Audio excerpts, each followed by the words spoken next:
La représentation de profil est le plus ancien système auquel recouraient les peintres pour représenter la figure humaine. En effet, de cette façon, il était plus facile de mettre en évidence les traits saillants de la physionomie.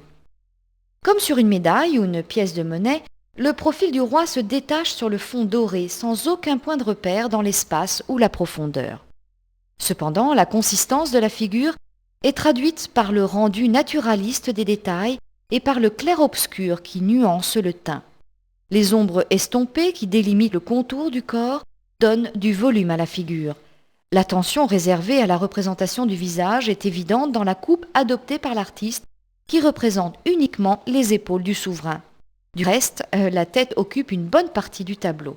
Ce tableau revêt une grande importance puisqu'il s'agit du premier portrait autonome de l'histoire de la peinture connu à ce jour. En effet, le genre du portrait était déjà très répandu dans la peinture précédente, mais uniquement comme représentation du commanditaire au sein de tableaux à sujet sacré. La représentation de profil fut sans doute empruntée par les peintres à la décoration des médailles et aux pièces de monnaie, sur lesquelles, dès l'époque romaine, on représentait habituellement l'effigie des puissants. Ce n'est qu'au début du XVe siècle que les peintres flamands commenceront à représenter la figure humaine de trois quarts, ce qui permettait de donner plus de relief à l'expression du visage. Parmi les premiers peintres français qui adoptèrent ce modèle, citons Jean Fouquet, portraitiste d'exception qui travailla longtemps à la cour de Charles VII. Le portrait de Jean le Bon est probablement en rapport avec la diffusion de la culture humaniste qui se répandit en France à partir de la cour des papes à Avignon, fréquentée par des hommes de lettres illustres tels que Pétrarque. Le faste de la cour d'Avignon est encore évident de nos jours dans la splendeur de la décoration des salles du palais. Ce portrait représente Jean le Bon, roi de France de 1350 à 1364. Ce tableau, dû à un artiste anonyme actif à la cour de Paris dans la deuxième moitié du XIVe siècle, est un rare exemple de portrait, genre qui ne connut une diffusion massive qu'à partir du XVe siècle. Les dimensions réduites de cette peinture, bien différentes des vastes proportions des retables à sujets religieux destinés aux églises, en font le premier exemple français de peinture de chevalet connu à ce jour.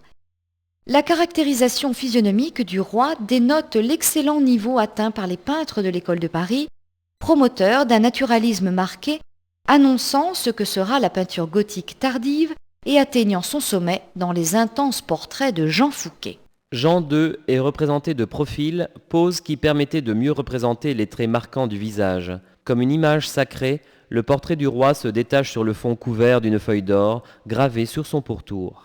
Le visage du souverain est caractérisé par un long nez et par un menton prononcé, qui lui donne un air décidé et autoritaire. Selon la mode de l'époque, le roi porte une courte barbe et de longs cheveux qui frôlent le col blanc de son habit.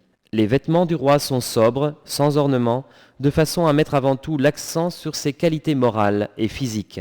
Au-dessus de sa tête figure une inscription en lettres gothiques indiquant son nom, Jehan, roi de France.